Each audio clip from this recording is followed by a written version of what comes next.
வணக்கம் பிள்ளைகள். இன்னைக்கு நாங்கள் புதுசாக ஒரு வேலை திட்டத்துக்குள்ள இறங்க போகிறோம்.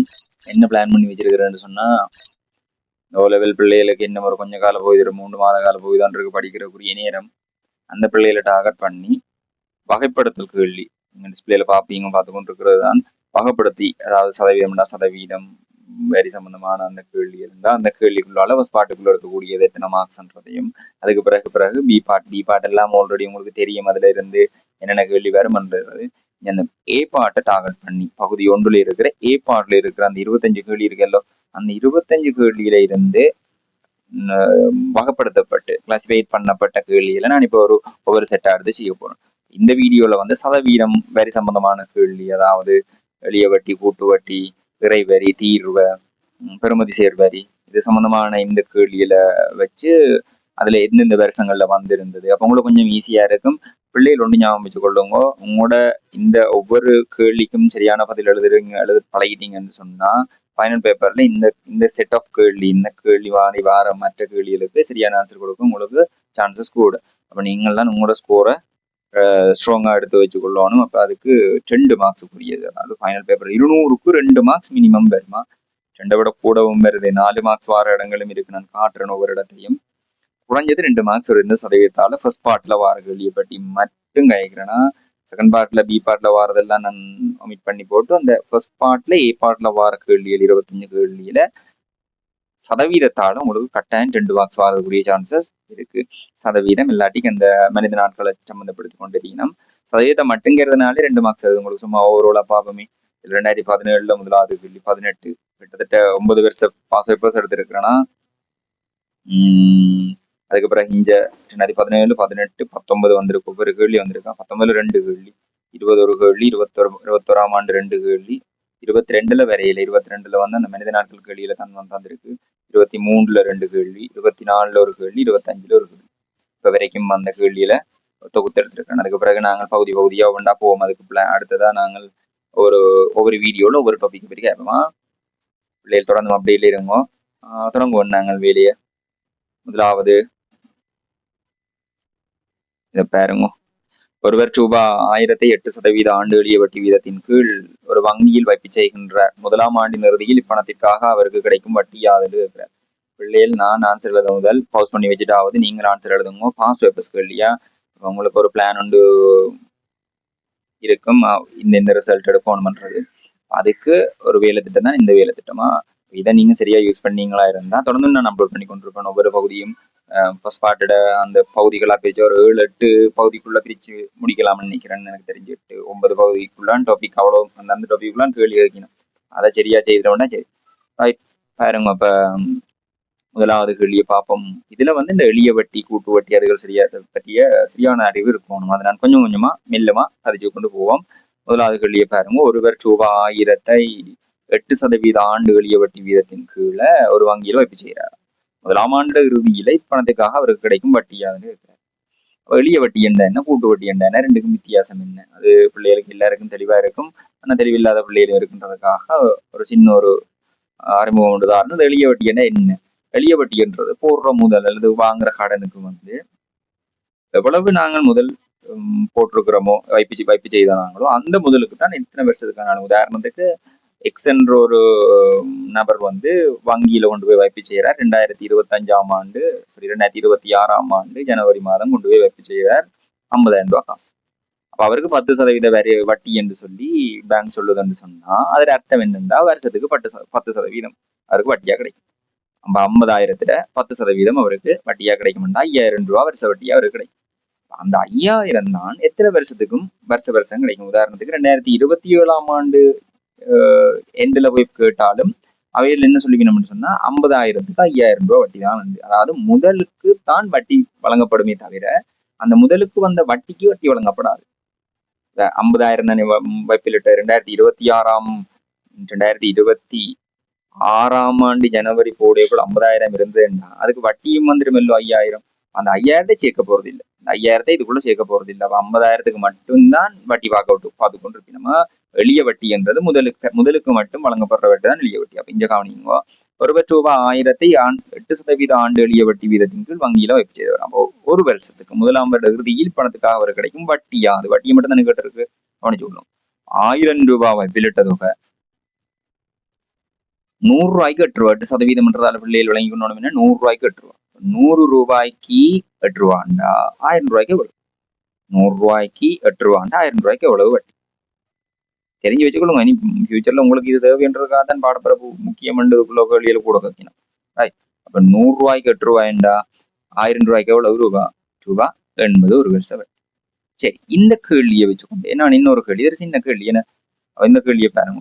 இது 3 வருஷத்துக்கு கேட்டா 3 வருஷத்துக்கு வட்டி கேட்டா என்ன செய்திருப்பீங்க? 1000 ரூபாய்க்கு வருஷ வட்டி 8% வருஷத்துக்கு 8 ரூபா வரும். வருஷத்துக்கு 8 ரூபா 100 ரூபாய்க்கு 8 ரூபா 100 ரூபாய்க்கு 8 ரூபா. இப்ப 1000 ரூபாய்க்கு எவ்வளவு 80 ரூபா. சரி, அது சரி. அதோட எத்தனை வருஷம் 3 வருஷம் இல்லோ. அப்ப இந்த அமௌண்ட் அந்த அமௌண்ட் 3 வருஷத்துக்கு வருமெண்டா 80 தர எவ்வளவு 3 எத்தனை வருஷமோ அத்தனை வருஷத்தெல்லாம் பெருக்கி விட்டீங்கன்னா சரி ரூபா 240. எளிய வட்டி காண்றது பெரிய வேலையே இல்லை. ஞாபகம் வச்சு கொள்ளுங்க. ஒரு வருஷத்துக்கு எப்படி வட்டி வருதோ அதே மாதிரி தான் எத்தனை வருஷம் ஆனாலும் உங்களுக்கு வட்டி வரும். அதாவது முதலுக்கு தான் என்ன கணிக்கப்படும் வட்டி கணிக்கப்படும். இதுக்குரிய ஆன்சர் இது.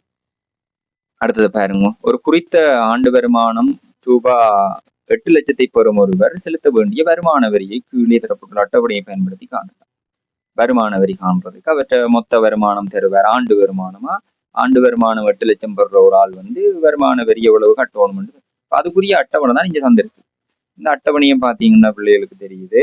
முதல் 5 லட்சத்துக்கு எவ்வளவு வரி விலக்கம். வரி விலக்கம்னா டாக்ஸ் இல்ல, டாக்ஸ் கட்ட வேண்டிய தேவை இல்லை. 5 லட்சத்துக்குள்ள உங்களுக்கு ஆண்டு வருமானம் வருதுன்னா நீங்க டாக்ஸ் கட்ட வேண்டிய தேவை இல்லை. அப்ப இதுக்கு வரி இல்லை. 5 லட்சத்துக்கு மேல எடுக்கிறாள். உதாரணத்துக்கு 5,50,000 எடுக்கிறாருண்டா எவ்வளவுக்கு வரி கட்டணும் கேட்டா அந்த 50,000க்கு மட்டும்தான் என்ன செய்யணும் வரி கட்டணும். ஞாபகம் வச்சுக்கணும். 5 லட்சத்துக்கும் கட்டுறையில முறை இல்லையோ. 5 லட்சத்துக்கு உள்ள சம்பளம் எடுக்கிற ஆள் ஆண்டு வருமானம் எடுக்கிற ஆளுக்கு வரி இல்லைன்னா அந்த 5 லட்சத்துக்கு வரி இலக்கண்டு தான் அதுல அர்த்தம். ஓகே, இப்ப பார்க்க போறோம் அந்த 8 லட்சத்தை எப்படி பிரிக்கிறது. 8 லட்சம் ரூபாய் தான் அவர்கிட்ட மொத்த ஆண்டு வருமானமாம். அந்த ஆண்டு வருமானத்தை பிரிக்க போறோம். பாருங்க எப்படி பிரிக்க போறோம். இதுல சேர்த்து கொண்டு வாங்குவோம். நான் சொல்ற மாதிரி செய்யுங்க. முதல் 5 லட்சம் எடுக்க போறேன். அந்த 5 லட்சம் பக்கெட்ல சேர்க்கிற மாதிரி நான் இதுக்கு முதல் வீடியோலயும் சொல்லி இருக்கிறேன். வருமான வரி ஆணைக்குள்ள இந்த பிரிக்கிறதுக்கு அந்த மாதிரி சேர்க்கிற மாதிரி யோசிங்க. 8 லட்சம் சேர்க்கணும். அப்படி சேர்ப்பியல் இதுல முதல் 3 நாள் பாருங்க 5 லட்சம் ரூபா அதை சேர்த்துட்டோம். அடுத்த 5 லட்சம் எடுக்கிறதோ 10 லட்சம் ஆயிரம் இல்லோ. அப்ப இந்த லேயருக்குள்ள எவ்வளவு எடுக்கணும்னு நினைக்கிறீங்களா? இந்த பக்கெட்டுக்குள்ள இருந்து எவ்வளவு எடுக்கணும்? நீங்க 3 லட்சம் எடுத்தா காணும். ஆல்ரெடி 5 லட்சம் எடுத்துட்டீங்களா? உங்களை நான் எவ்வளவு எடுக்க சொல்லி சொன்னான்? 8 லட்சம் எடுக்க சொன்னான். 8 லட்சத்துல 5 லட்சம் முதல் செட்ல எடுத்துட்டீங்கன்னா அடுத்தது எவ்வளவு எடுக்க போறீங்க? இதுக்குள்ள 3 லட்சம். அந்த 5 லட்சம் பிளஸ் அடுத்த செட்டுக்குள்ள எவ்வளவு 3 லட்சம். 5 லட்சத்துக்கு வரி இல்லையோ, அதுக்கு வரி விலக்கு தானே. அடுத்த லேயருக்குள்ள இந்த லேயருக்குள்ள நீ 3 லட்சம் எடுத்துனீங்க, அதுக்கு எத்தனை சதவீத வரி வரப்போகுது? 4% வரி. அப்ப அதை மட்டும் கண்டா காணும். அது மட்டும் தான் அவர் வரியா கட்டப்படுறாரு. அப்ப 3 லட்சம் ரூபாய் விட எத்தனை சதவீதம்? 3 லட்சம் ரூபாயோட 4% வரியை பார்த்தோம்டா அதுதான் அவர் செலுத்த வேண்டிய மொத்த வரியா இருக்க போகுது. 0000 வெட்டினா எவ்வளவு வரப்போகுது?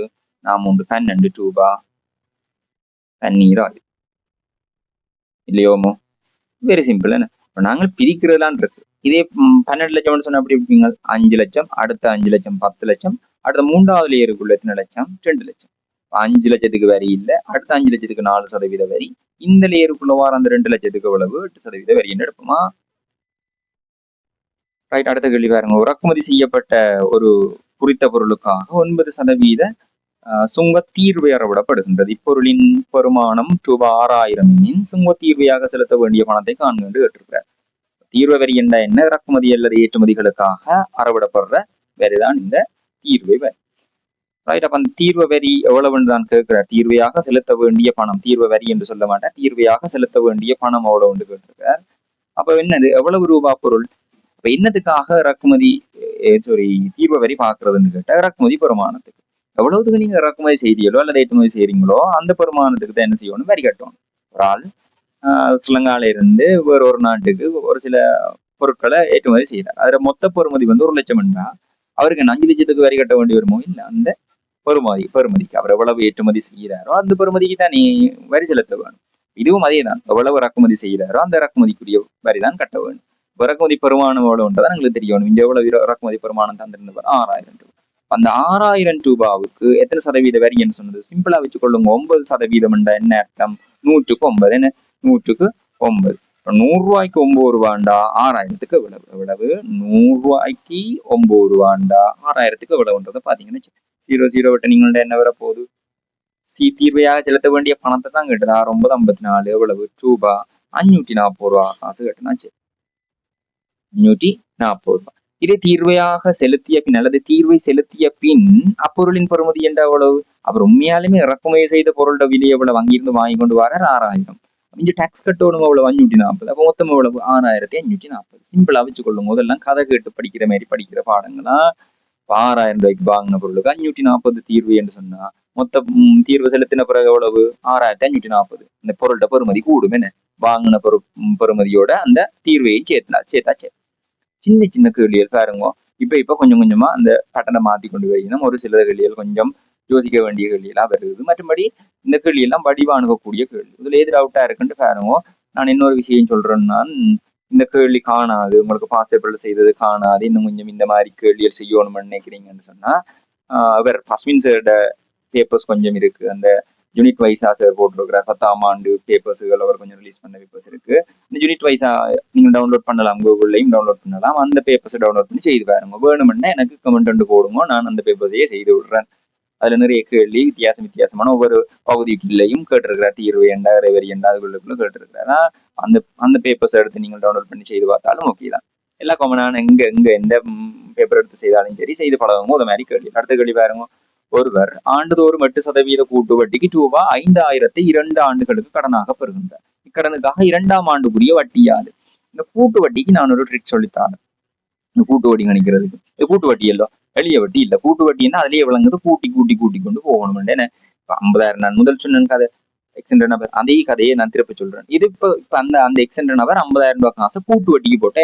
என்ன நடக்கும் 50,000 ரூபாய் விழுற வருஷத்துக்கு 5,000 ரூபாய் வட்டி வரும் அந்த வட்டியும் சேர்ந்து அடுத்த வருஷத்துக்குரிய முதலா மாறும் இப்ப வட்டிக்கு வட்டி வர தொடங்கும் எளிய வட்டியில வட்டிக்கு வட்டி வராது போட்ட முதலுக்கு மட்டும்தான் வட்டி வரும் ஆனா கூட்டு வட்டியில என்ன நடக்கும் போட்ட காசுக்கும் அதுல வட்டிக்கும் சேர்த்து வட்டி வரும் அப்ப இங்க நாங்கள் வட்டிக்கு வட்டி பார்க்கிற வேலை தான் கூட்டு வட்டின்றதை ஞாபகம் வச்சுக்கோண்டா சரி அப்ப 5,000 ரூபாய் வைப்பிலிட்ட ஒருவருக்கு 8% கூட்டு வட்டி என்ன 2ஆம் ஆண்டுக்குரிய வட்டியை கேட்கிறார் இதை நான் ஒரு சிம்பிளான வேலையில சொல்லித்தரேன் பிள்ளைகள் நான் ஞாபகம் வச்சுக்கொள்ளுமா எவ்வளவு ரூபா காசு 5,000 ரூபாய் காசு இந்த 1 by 1 பார்க்கணும் எல்லாம் தேவையில்லை ஒரு முதலாம் வருட வட்டி 2ஆம் வருட வட்டி அப்படி எல்லாம் பாக்குறது செகண்ட் பார்ட்ல இந்த ஃபர்ஸ்ட் பார்ட்ல செய்யற கேள்விகளுக்கு இந்த வழிமுறையை பாவிச்சு கொள்ளும் செகண்ட் பார்ட்டுக்கு தான் அந்த முதலாம் வருட வட்டி 2ஆம் வருட வட்டி என்று பார்த்து தனித்தனியாக கண்டு போறது அதெல்லாம் இதுக்கு தேவையில்லை லாங் மெத்தட் இதுக்கு அப்ப இதுக்கு நான் ஷார்ட் கட் உண்டு சார்னு சொல்லி ஞாபகம் வச்சு கொள்ளுங்க 5,000 தானே அவர் வைப்பிலிட்ட வருமானம் அப்ப அந்த கடனாக பெற்றுக்கொண்ட வருமானம் அந்த 5,000 ரூபாவுக்கு 8% இல்லோ கூட்டு வட்டி என்று சொன்னவர் அப்ப 100 ரூபாய்க்கு 8 ரூபா வரும்டா நான் கேட்கிறேன் நீங்கள் 100 ரூபாய் வைப்பிலிட்டீங்கன்னு சொன்னா வருஷ கடைசியில எவ்வளவு வட்டி வரும் 8 ரூபா அப்ப அடுத்த வருஷ தொடக்கத்துல உதாரணத்துக்கு இந்த ஜனவரி வைக்கிறீங்க டிசம்பர் போய் பார்த்தா 108 ரூபா காசு இருக்கும் 8 ரூபா வட்டியா வந்து இருக்கும் அப்ப அடுத்த வருஷ தொடக்கத்துல எவ்வளவு இருக்கும் 108 ரூபாயில இருக்கும் அப்ப அந்த 108 ரூபாய்க்கு தானே வட்டி எவ்வளவு வந்து பார்க்கணும் ஓமா இல்லையா இங்க நாங்கள் மொத்த பெருமானம் என்று கேட்டா என்ன செய்யணும் 108 வட்டி என்று அதாவது வட்டியை மட்டும் கேட்டா சதவீதத்தை மட்டும் எடுங்கோ வட்டியை மட்டும் கேட்டா சதவீதம் மட்டும் அதாவது 8% 8% இதே மொத்த பெருமானம் என்று கேட்டா ஆண்டின் இறுதியில மொத்த பெருமானம் எவ்வளவு உடைக்கும் என்று கேட்டா அதுக்கு சேர்த்துடுங்கோ 108% இங்க 8%ன்றதால 108 10 110 7 107 அதை கூட்டி எடுத்தீங்கன்னா 100 ரூபாய் பொருளுக்கு 8 ரூபாய் வட்டி வரும் 100 ரூபாய் வைப்பிலிட்டா 8 ரூபாய் வட்டி வரும்னா 108 ரூபாய் மொத்தமா அந்த பெருமானம் கிடைக்கும் அவருக்கு ஆண்டு இறுதியில ரைட் அப்ப இங்க பாருங்கோ இதுல நாங்கள் 2 வருடம் இல்லோ இப்ப முதலாம் வருஷத்துல அவர் மொத்த பெறுமதியை கண்டு கவனிச்சு கொள்ளுங்க முதலாம் வருஷத்துக்கு மொத்த பெருமானம் 100 மேல் 108 ஏனென்றா முதலாம் வருஷ கடைசியில எந்த ஆண்டுக்குரிய வட்டி கேட்டவர் 2ஆம் ஆண்டுக்குரிய வட்டி எல்லோ கேட்டவர் முதலாம் வருஷம் மொத்த பணம் வேணும் முதல் வருஷ கடைசியில எவ்வளவு வட்டியோட சேர்த்து மொத்தமா எவ்வளவு இருக்கும் முதல் வருஷ கடைசியில எவ்வளவு கிடைக்கும்ன்றதுக்கு பாக்குறதுக்கு தான் என்ன போட்டிருக்கிறோம் 100 மேல் 108 தர அங்கால 100 மேல் 8 இதே உங்கள்கிட்ட 3ஆம் ஆண்டுக்குரிய வட்டியை கேட்டிருந்தா எப்படி கண்டிருப்பீங்கன்றதுக்கு ஒரு ஷார்ட் கட் ஒன்று காட்டுறேன் அதை நீங்கள் யோசிக்கலாம் 5,000 தர முதலாம் வருட இறுதியில கிடைச்ச பெருமானம் எல்லோ வேணும் அப்ப இறுதி பெருமானம் மொத்த பெருமானம் எப்படி பாக்குறது 100 மேல் 108 இது முதலாம் வருஷம் அடுத்தது 2ஆம் வருஷத்துக்கு முழு பெருமானம் 100 மேல் 108 3ஆம் வருஷத்துக்கு என்ன எடுப்பீங்க 100 மேல் 8 எடுத்தீங்கன்னா சரி. எங்க கேட்கிறாரோ அவர் என்ன கேட்டவர் 3ஆம் வருட வட்டி என்று கேட்டா என்ன சொல்லியிருக்கணும் 8 எடுத்துருக்கோம். இதே 3ஆம் வருட இறுதியில் கிடைக்கும் பெருமானம் எவ்வளோன்னு கேட்டா இதை மாத்தி இருப்பீங்க என்னண்டு 108 மாத்தி இருந்தீங்களா சரி. அவ்வளவுதான் விஷயமா. இதை நீங்கள் சுருக்கி முடிச்சிட்டீங்களா சரி. சிம்பிளா ஆன்சர் முறையில இங்க கவனிங்க. அப்ப இதுல 1ஆம் வருட முழுத்தொகை வரும். அடுத்தது 8% பார்த்திருக்கிறோம். 2ஆம் வருட வட்டி. 1ஆம் வருட முழுத்தொகை 2ஆம் வருட வட்டி சுருக்கி முடிச்சு விட்டீங்கன்னா ஆன்சர் 0 0. இந்த 2 0 இன்னொரு 0 வெட்டலாம். வெட்டி முடிச்சு போட்டு பெருக்கி விடுவோம். 5ஆல 108 பெருக்கி 8 40 4 மிச்சம் 5 5 540 8ஆல பெருக்கி 10ஆல பிரிக்கணும். 0 0 வெட்டி போட்டு பெருக்கி விடுங்க. 8 32 3 மிச்சம் 8 5 4 3 சாரி 8 5 40 3 43 2 432 2 இல்லையோமோ 2 432. 2ஆம் ஆண்டுக்குரிய வட்டி எவ்வளவுன்னு கேட்டா இப்படித்தான் கணிக்கிறதுன்றதை ஞாபகம் வச்சுக்கொள்ளுங்க. 3ஆம் ஆண்டுக்கு நான் அதுல உதாரணம் காட்டியிருக்கேன்னா பிறகு ஒரு கேள்வியில இன்னொரு கேள்வியில பார்ப்போம். அடுத்தது ஒரு வீட்டின் மாதாந்த தொலைபேசி பயன்படுத்திக்கான கட்டணம் ரூபாய் 1500 ஆகும். ஒரு வீட்டுக்கு வார டெலிபோன் பில் எவ்வளவு வந்திருக்கான் ரூபாய் 1500. அந்த டெலிபோன் பில்லுக்கு பெறுமதி சேர்க்கப்பட்ட வரியாக எவ்வளவு வேட்ன்னு சொல்றது அதுதானா வேல்யூவேட் டாக்ஸ் சொல்றது. வேட்ன்னு சொன்னோன்னு புள்ள குழம்பு கூடாது. பெறுமதி சேர்க்கப்பட்ட வரி என்றதும் வெட்டன்றதும் ஒன்றுதானா. வெட் அதனுடன் மேலும் ரூபாய் 180 கூட்டப்படும். அப்ப பில் உண்மையாலுமே ஆக்சுவலா வந்து பில் எவ்வளவு 1500 அந்த பில்லுக்கு எவ்வளவு டாக்ஸ் வந்து இருக்குது வெட்டா 180 கூட்டப்படுது. அந்த 180 சேர்க்கப்பட்ட இதற்கேற்ப அறவிடப்படும் பெறுமதி சேர்க்கப்பட்ட வரியின் சதவீதத்தை காண்கிறது. சதவீதம் காண்றதுக்கு நான் இந்த மாதிரி கேள்வியை கதைச்சிருக்கேன். திரும்பவும் இதை ஞாபகப்படுத்திவிடுறேன். சதவீதம் என்ற ஒரு கேள்வியை கேட்டாருன்னா எதிட சதவீதம் என்று பார்க்கணும். முழுவதுட உதாரணத்துக்கு 50 பேர் இருக்கிற கிளாஸ்ல 10 பேர் எடுத்திருக்கிறாங்கன்னா எத்தனை சதவீதம் என்று கேட்டா 50ல 10. அப்போ ஒரு பின்னத்தை உருவாக்கணும். முதல் 50 பேர் இருக்கிற கிளாஸ்ல 10 பேர் ஏ புள்ளி எடுத்திருக்கலாம். 50ல 10ன்றதானே 50க்கு 10. 50 பேர்ல 10 பேர் மொத்தம் கீழே இருக்கணும். அவர் எதை கேட்கிறாரோ அது மேலே இருக்கணும். 50 பேர்ல 10 பேர் எடுத்திருக்கா 50 மேல் 10 சதவீதமாக்க 100 ஆளு பெருக்கி விட்டீங்கன்னா சரி. இவ்வளவுதான் வேலை. சமன்பாடு வச்சு குழப்பி கொண்டிருக்கிற வேலையெல்லாம் இல்லையா. இது நான் சும்மா ஒரு உதாரணத்துக்கு சொன்னது. இங்க பாருங்க பில் எவ்வளவு வந்தது 1500. அதானே மொத்த பில் வந்தது. பில் எவ்வளவு அந்த பில்லுக்கு எவ்வளவு ரூபாயும் வெட்டா சேர்ந்திருக்கு 180 ரூபாய். வெட் வரி சதவீதம் பார்க்க என்ன செய்ய போறீங்க 100 ஆளு பெருக்கி விடுங்க. 0 0 0 0 இந்த 15ஆல சுருக்கலாம். இல்ல 5ஆல சுருக்கி போட்டு சுருக்கினாலும் சரி. 11 15 மீதி 3 வரும். 18ல 15 போனா மீதி 3 இல்ல 30. 30 12 30. அப்ப எத்தனை சதவீதம் 12%. இல்லையோமோ பெறுமதி சேர் வரி எவ்வளவு வந்திருக்க போகுது 12% பெறுமதி சேர் வரி அறவிடப்பட்டிருக்கு. ஓகே. அடுத்தது ஒரு பொருளை இறக்குமதி செய்கையில் அதன் இறக்குமதி பெருமானத்தில் 22% சுங்கத்தீர்வையாக அறவிடப்படுகின்றது. அப்போ ஒரு பொருளை இறக்குமதி செய்யக்குள்ள அதுல பொருளோட பெறுமதியிட 22% தீர்வையா அறவிடப்படுதாம்.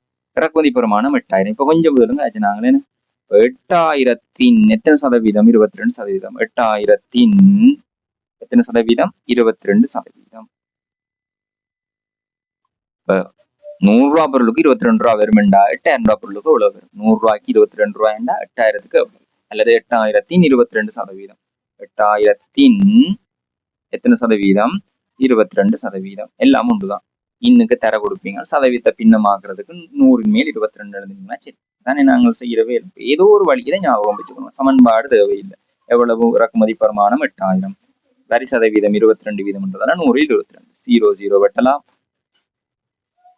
இருக்குன்னா எவ்வளவு வரப்போகுது 0 8 16 1 8 16 1 17 ரூபாய் 1760. கவனமா பார்த்து கொள்ளுங்க. 8000 உள்ள ஒரு பொருளின் சுங்க தீர்வை செலுத்திய பின்னர் பெருமானம் ஜாதுன்றான் கேட்டது. அப்ப தீர்வ வரி எவ்வளவு வந்திருக்கு 1760 ரூபாய். செலுத்திய பின் பெருமானம் என்று கேட்டா தீர்வை செலுத்திய பின் பெருமானம் எவ்வளவு என்று கேட்டா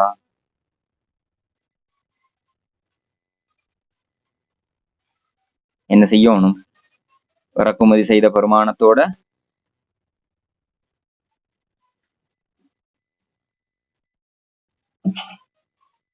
8000 1760 கூட்டப்படும். எவ்வளவு வரப்போகுது 9760 ரூபா. இதை இன்னொரு வழியிலையும் செய்யலாம். அந்த ஷார்ட்கட்டை இங்கே எழுதி விடுறேன், நீங்க சுருக்கி பாருங்க. 8000 ரூபா பொருளுக்கு எவ்வளவு வரி வரப்போது? 22%. மொத்த பெருமானம் வேணும் என்ன எடுக்கணும்? 122% எடுத்தீங்கன்னா சரி, 100 மேல் 122. அதாவது 100 ரூபா பொருளுக்கு தீர்வு செலுத்தின பிறகு எவ்வளவு வரும்? 122 ரூபாயா? 100 ரூபா பொருளுக்கு 22 ரூபா தீர்வு தானே. அந்த 22 ரூபா தீர்வையும் அந்த 100 ரூபா பெறுமதியையும் சேர்த்து எவ்வளவு வரும்? 122 ரூபா வரும் செலுத்திய பின்னர் பெருமானம். செலுத்திய பின்னர் பெருமானத்தை நேரடியாக கணிக்கிறதுக்கு இந்த வழியையும் பயன்படுத்தலாமா? இல்ல எனக்கு நார்மலா நான் இந்த ஓகேன்னா இது ஓகே, தீர்வையை கண்டு அதுக்கு பிறகு அதை கொண்டு போய் பெறுமதியோட சேர்த்தீங்கன்னா சரி. அடுத்தது பார்ப்போம். ரூபா 6000-ஐ 5% ஆண்டு கூட்டு வட்டிக்கு 2 ஆண்டுகளுக்காக ஒரு வங்கியில் வைப்பு செய்யும் ஒருவருக்கு முதலாம் ஆண்டுக்காக ரூபா 300 வட்டி கிடைக்கின்றது. 2ஆம் ஆண்டிற்காக அவருக்கு கிடைக்கும் வட்டியான்னு கேட்கிறேன். அப்ப 5% ஆண்டு கூட்டு வட்டிக்கு 2 ஆண்டுகளுக்கு ஒரு வங்கியில் இந்த தரவை கூட குழப்புறதுக்கு தந்திருக்கு. இந்த தரவு தேவையில்லை, என்ன பொறுத்தவரைக்கும் இந்த தரவு தேவையில்லை. நான் 2 வழியிலையும் செய்து காட்டுறேன். தரவை உபயோகிச்சு செய்யறேன் அப்படி செய்யலாம், இல்லையா தரவை இல்லாம அப்படி செய்யலாம். இந்த தரவு தேவையில்லை. இது என்ன பொறுத்த வரைக்கும் இந்த 300ன்றது உங்களை குழப்பறதுக்காக அந்த விஷயம். 6000 ரூபாய்க்கு 5% ஆண்டு கூட்டு வட்டிப்படி 2 ஆண்டுகளுக்கு வைப்பு செய்யறாரு. எவ்வளவுதான கதை? 6000 ரூபாய் காசை 5% கூட்டு வட்டிக்கு எத்தனை வருஷத்துக்கு? 2 வருஷத்துக்கு வைக்கிறார். அப்ப 2 வருஷத்துக்கு வச்ச பிறகு அவருக்கு 2ஆம் ஆண்டுக்காக அவருக்கு கிடைக்கிற வட்டி தானே கேட்டது. 2ஆம் ஆண்டுக்கு கிடைக்கிற வட்டி என்ன செய்யணும்னு சொல்லி தந்தான்? 6000-இன் எத்தனை சதவீதம்ன்றத வழியா பார்த்து வச்சுக்கணும். 6000 தானே அவர் வைப்பிலிட்ட தொகை. வைப்பிலிட்ட தொகை வேணும் 6000. ஓகே, அதுல எத்தனை சதவீதம்? 5%. அப்ப 100 மேல் முதலாம் வருட மொத்த தொகை வேணும் இல்லையோமோ? முதலாம் வருஷத்துக்கு என்ன வேணும்? மொத்த தொகை. அப்ப 100 மேல் என்ன வரும்? 105 தர. 2ஆம் வருடத்துக்கு என்ன வேணும்? வட்டி இல்ல வேணும். கேட்ட 2ஆம் வருட வட்டி இல்ல. வட்டி என்ன கொடுக்கணும்? 100 மேல் 5. 100 மேல் 5. 0 0 இங்க ஒரு 0 இங்க ஒரு 0. இதையும் வெட்டலாம். 6ஆல இவ்வளவுத்தையும் பெருக்கி வாரத்தை பிரிச்சாச்சு. கடைசியா பிரி என்னண்டு 6ஆல பெருக்குனா என்ன வரப்போகுது? 6ஆல 5 பெருக்குனா 30. 30ஆல 105 பெருக்கி எதால பிரிக்கணும்? 100ஆல பிரிக்கணும். ஏற்றுக்கொள்றீங்களோ? சரி, 100ஆல இல்ல 10ஆல. என்ன கீழே 10 மட்டும் தான் மிச்சம் இருக்கு. என்ன சமன்பாடு எழுதுற இந்த சுருக்கல் வேலைக்கு எல்லாம் ஓகே. இதை எழுதுறதுக்கு இந்த கோவை எழுதுறதுக்கு தான் பழகணும். 6000 ரூபாவுக்கு தான் ஆண்டு கூட்டு வட்டி பார்க்க போறோம். 2ஆம் வருட வட்டி தான் வேணும். அப்ப முதலாம் வருட முழு தொகை பார்த்து 2ஆம் வருட வட்டி என்ன 5 மட்டும் போட்டீங்கன்னா சரி, முழு தொகைன்னா 105. இவ்வளவுதான் விஷயம். 0 0 இனியும் வெட்டலாம், இதை பற்றி சுருக்கலாம். 3ஆல பேருக்கு நீங்க என்ன வரப்போகுது? 5 15 1 மிச்சம். அங்கால 3 ரூபா 315 இல்லையோமோ? இது இந்த தரவு பாவிக்க வேண்டிய தேவையே இருக்குல்ல. பாத்தீங்களா, இந்த 300ன்ற தேவையே இல்லைங்களுக்கு. இது இன்னும் ஒரு ஷார்ட் கட்டும் செய்யலாம். அந்த தரவை பாவிச்சு செய்யணும் என்று நினைக்கிற பிள்ளைக்கு இப்படி ஒன்று செய்யலாம். ரைட், இத பாருங்க. தரவை பாவிச்சு செய்திருந்தா 2ஆம் வருட வட்டி எவ்வளவு வந்திருக்கு? 300 ரூபாய் இல்லோ? சரி, சிம்பிளா யோசிங்க. நீங்கள் தான் அந்த 6000 ரூபாய் கொண்டு போய் பேங்க்ல வச்ச. நீங்கள் முதலாம் வருஷத்துல எவ்வளவு வட்டி? முதலாம் ஆண்டு கிடைச்ச வட்டி எவ்வளவு? 300 ரூபாய். அப்ப எவ்வளவு வட்டி உங்களோட பேங்க்ல எவ்வளவு இருக்கு? போட்டது 6000. முதல் வருஷத்துல 300 ரூபாய் வட்டி வந்துட்டு இப்போ எவ்வளவு காசு இருக்கு? 6300 ரூபாய்.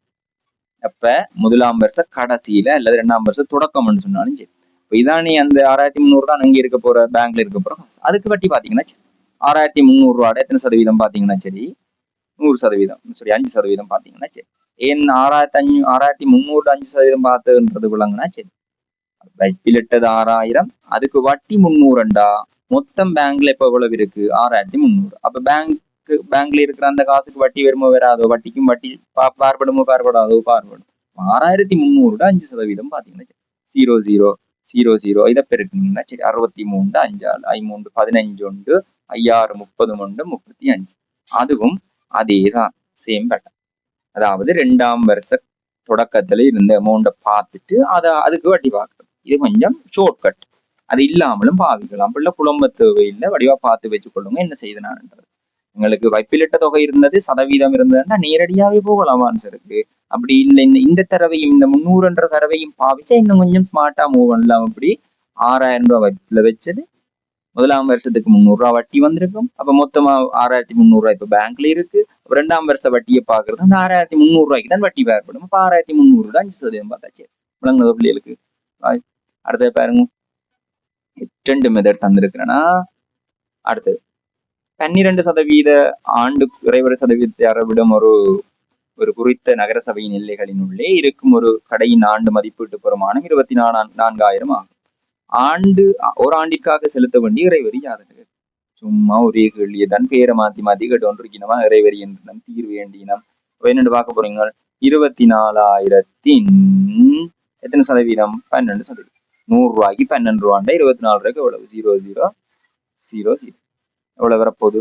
0,0,0,0 14 48 4 மிச்சம் 12 24 4 28 ரூபா 2,880 செலுத்த வேண்டிய இறைவரியாதானே கேட்டது. இறைவரியை தான் கேட்டதுன்னா அவ்வளவும் சரி.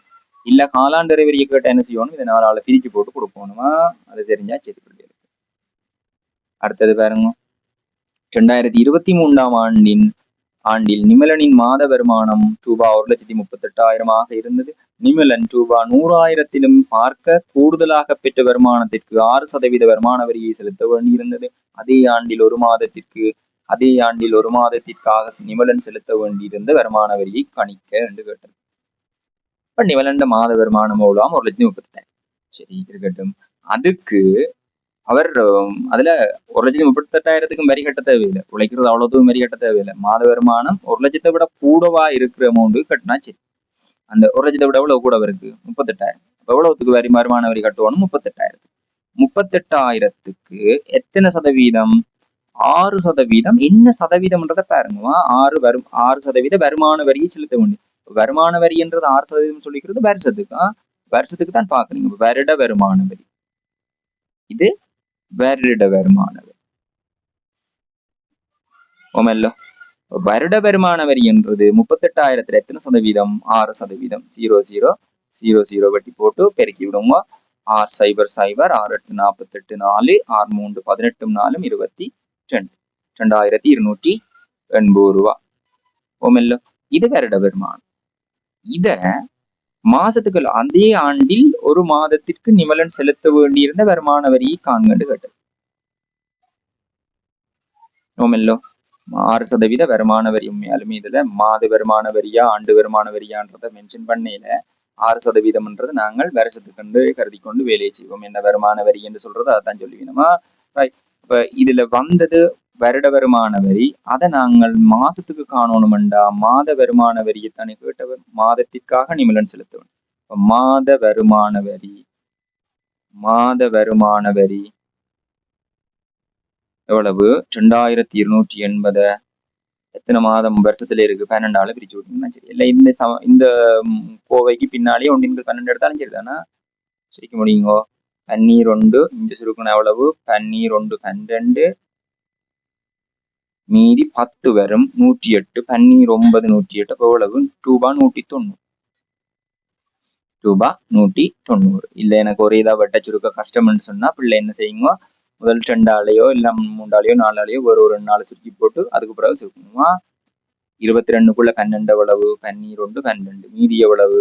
22ல 12 போனா 10. 22க்குள்ள 12 ஒன்று தான் எடுக்கலாம். மீதி 10. அந்த 10 அடுத்த 8 இறக்குனா 108. 12 108. பேருக்கு பெருக்கி பாக்குறேன்னா பெருக்கி பாத்தி விடுங்க. உங்களுக்கு டவுட் இருந்தா மட்டும்.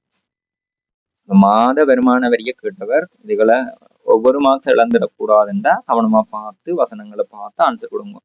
ஐயோ எனக்கு இதுக்கு ஆன்சர் தெரியுமாட்டா அவதிப்பட்ட ஆன்சர் எழுதி போட்டு பிறகு வந்து கவலைப்பட வேண்டாம். தயவு செய்து இப்பவே ப்ராக்டிஸ் பண்ண தருவாங்க. நிறைய காலம் இல்லை, மறந்துட வேண்டாம். நிறைய நாள் இருக்குன்னு நினைச்சு கொண்டு இருக்கிற பிள்ளைகள் கடைசியில போய் அவதிப்படையக்குள்ளதான் நிறைய தாற்பயம் விளங்கும். இதுல பாருங்க, இந்த கேள்வி இதுக்கு முதல் நாங்கள் செய்த கேள்வி மாதிரி ஒரு கட்டணம் இருக்கு. இந்த கேள்வியை பாருங்க, 2024 கேள்வி. இந்த 21 சாயலுக்கும் இதுக்கும் கொஞ்சம் தொடர்பு இருக்கு.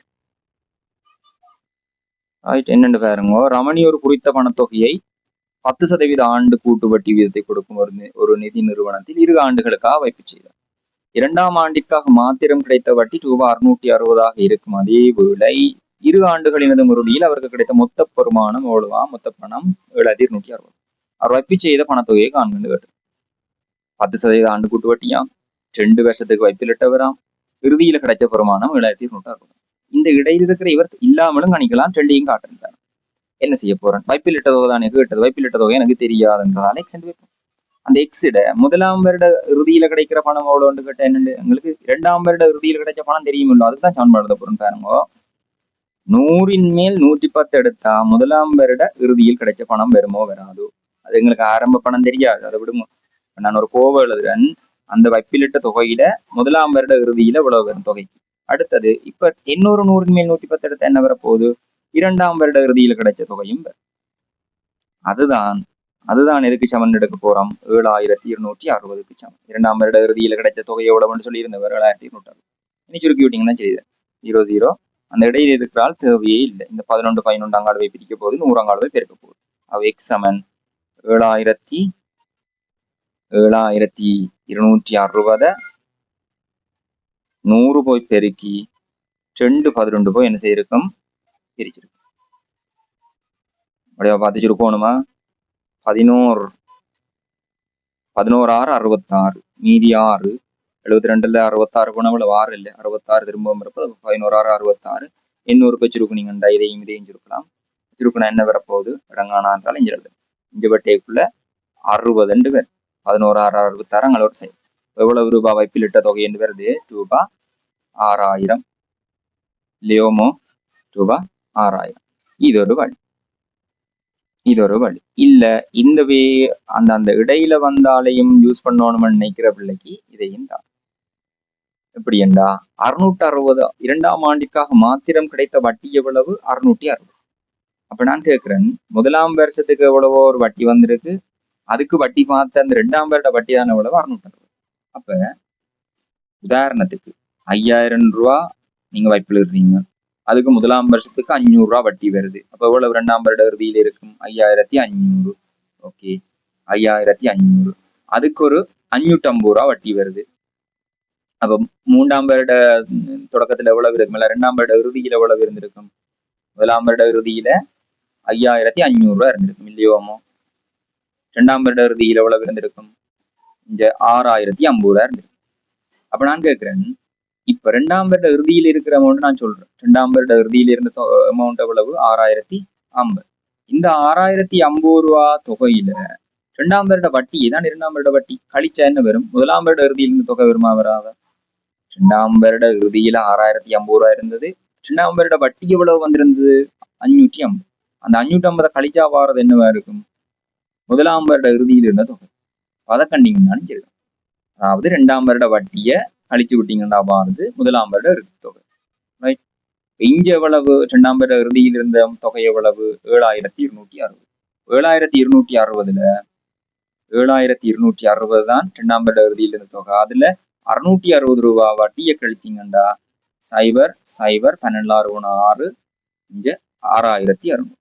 இந்த 6600ன்றது என்னண்டா முதலாம் வருட இறுதியில் இருந்த தொகை. முதலாம் வருட இறுதி தொகை தான் இந்த 6600 ரூபா. அப்ப முதலாம் வருட இறுதி தொகையை காண்றதுக்கு என்ன சமன்பாடு? எக்ஸிட எத்தனை? முதலாம் வருட இறுதி தொகைக்கு என்ன? 100ன் மேல் 110. எக்ஸ்ன்றதான் வைப்பிலிட்ட தொகை. எக்ஸிட எத்தனை சதவீதம்? 100ன் மேல் 110. எதுக்கு சமப்படுத்த போறீங்க? 6600க்கு சமப்படுத்தும். அப்படி சமப்படுத்தினீங்கண்டா இது முதலாம் வருட இறுதி தொகையை கண்டு போட்டு காண்டதா. இதுக்கு 2ஆம் வருட இறுதி தொகையை வச்சு நேரடியா சமன்பாடு எழுதுறது இன்னும் சுலபம்.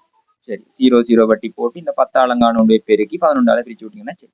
எக்ஸ் சமன் 6600 தர 10 அதன் கீழ் 11 11 11 6 600 10 அளவு இருக்குன்னா அப்பயும் ரூபாய் 6000 தான். ரூபாய் 6000 2 வழி தந்திருக்கிறேன்னா இது இன்னும் உங்களுக்கு ஷார்ட்கட் மாதிரி வரும். அடுத்தது பாருங்க, இறக்குமதி செய்யப்படும் பொருள் ஒன்றின் தொடக்க பெறுமானம். இறக்குமதி செய்யப்பட்ட பொருள் ஒன்றோட தொடக்க பெறுமானம் இறக்குமதி தீர்வை பெரிய 60,000 ஆகும். அதற்காக 14% சுங்க தீர்வை அறவிடப்படுகின்றது. தீர்வையை செலுத்திய பின்னர் பெறுமானம் நேரடியா செய்யப்படுங்கன்னா நேரடியா 60,000த்துல எத்தனை சதவீதம்? 100ன் மேல் தீர்வையை கண்டு போகணும்னாலும் ஓகே, 100ன் மேல் 114 எடுத்தீங்கன்னா நேரடியா ஆன்சர் 00 00 2 ரூபாய் அவ்வளவு வரப்போது 2 0 6 4 24 2 மிச்சம் 6 1 6 2 8 6 1 68,400 தீர்வை செலுத்திய பின் பெறுமானம் நேரடியா வந்து 100 ரூபா பொருளுக்கு 14 ரூபா தீர்வு செலுத்தணும்னா தீர்வு செலுத்தின பிறகு எவ்வளவு பிரமாணம் 114 ரூபா. சிம்பிளா வையுங்க. இந்த கேள்விகள் எல்லாம் நோமலா அணுக பாருங்க, இதை பாருங்க. இதே தீர்வையை கண்டு போனா என்ன வந்திருக்கும்? தீர்வையை கண்டு போயிருந்தா தீர்வையை காண போற தீர்வு எவ்வளவு இப்படி பாக்குறது? 60,000 எத்தனை சதவீதம்? 14%. 0 0 0 0 6 2 மிச்சம் 6 6 2 8 அங்கால 2 சை 8400 தீர்வு. தீர்வு செலுத்திய பின் மொத்த பெருமானம் பொருளின் பெருமானம். தீர்வை செலுத்திய பின் தீர்வையின் பின் பெருமானம், தீர்வையின் பின்னர் பொருளின் பெருமானம்.